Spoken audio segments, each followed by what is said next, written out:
4 জুলাই 2026 যুক্তরাষ্ট্রের স্বাধীনতার 250 বছর পূর্তি। এই উপলক্ষে বাংলাদেশের জাতীয় সংসদের দক্ষিণ প্লাজায় আয়োজিত একটি অনুষ্ঠানের ছবি ও ভিডিও ফেসবুকে প্রকাশ করে ঢাকার মার্কিন দূতাবাস। ক্যাপশনে ধন্যবাদ জানানো হয় ন্যাশনাল পার্লামেন্ট অব বাংলাদেশের ককাস অফ আমেরিকাকে।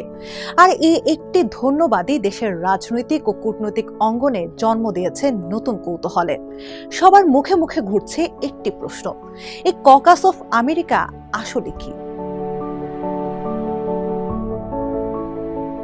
সহজ কথায় বলতে গেলে ককাস হলো একটি অনানুষ্ঠানিক প্ল্যাটফর্ম।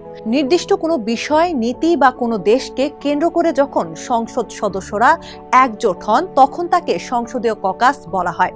মনে রাখা প্রয়োজন, এটি সংসদের কোনো স্থায়ী কমিটি বা সাংবিধানিক কোনো প্রতিষ্ঠান নয়। এর কাজ মূলত নির্দিষ্ট বিষয় আলোচনা করা, নীতি নির্ধারণের প্রভাব রাখার চেষ্টা করা এবং সংশ্লিষ্ট দেশ বা সংস্থার সাথে দ্বিপাক্ষিক যোগাযোগ বাড়ানো। মজার ব্যাপার হলো, এই ককাসের কার্যক্রমে সংসদ সদস্যদের পাশাপাশি বাইরের বিশেষজ্ঞ বা গবেষকদেরও যুক্ত হওয়ার সুযোগ থাকে। 5+ স্টার রেটিং প্রাপ্ত দেশের সর্বোচ্চ বিদ্যুৎ সাশ্রয়ী ওয়ালটন এসি স্মার্ট কমফোর্ট এখন নেক্সট লেভেলে। ইতিহাস বলছে, অষ্টাদশ শতাব্দীর শুরুতে যুক্তরাষ্ট্রের বোস্টনে একটি রাজনৈতিক ক্লাবের নাম হিসেবে প্রথম এই শব্দের ব্যবহার শুরু হয়। পরবর্তীতে মার্কিন রাজনীতিতে দলীয় প্রার্থী বা প্রতিনিধি মনোনয়নের সভাকে ককাস বলা হতে থাকে। যুক্তরাজ্যে এই ধারণাকে বলা হয় অল পার্টি পার্লামেন্টারি গ্রুপ। এমনকি যুক্তরাষ্ট্র এই ধরনের গ্রুপ রয়েছে। 2022 সালে বাংলাদেশ যুক্তরাষ্ট্র সম্পর্কের 50 বছর পূর্তিতে মার্কিন কংগ্রেসে গঠিত হয়েছিল কংগ্রেশনাল বাংলাদেশ ককাস। অনেকেই ভাবছেন, বাংলাদেশের সংসদে কি এই প্রথম কোনো ককাস গঠিত হলো? উত্তর হচ্ছে না। বাংলাদেশের জাতীয় সংসদে বিষয় ভিত্তিক ককাস গঠনের ইতিহাস বেশ পুরনো। অষ্টম, দশম এবং একাদশ সংসদেও এমন উদ্যোগ দেখা গেছে। কখনো আদিবাসী বা নৃগোষ্ঠী অধিকার নিয়ে গঠিত হয়েছে নৃগোষ্ঠী বিষয়ক সংসদীয় ককাস।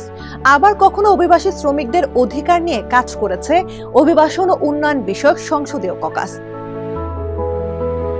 তাহলে বর্তমান ত্রয়োদশ সংসদে গঠিত এই ককাস অফ আমেরিকার পেছনে কারা আছেন?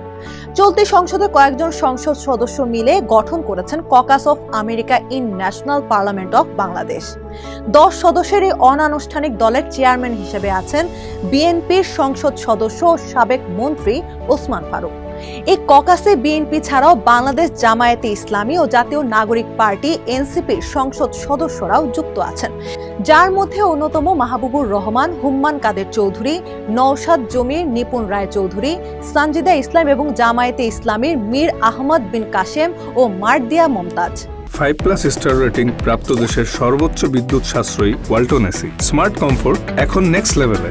কিন্তু প্রশ্ন উঠছে, এই উদ্যোগের নেপথ্যে উদ্দেশ্য নিয়ে।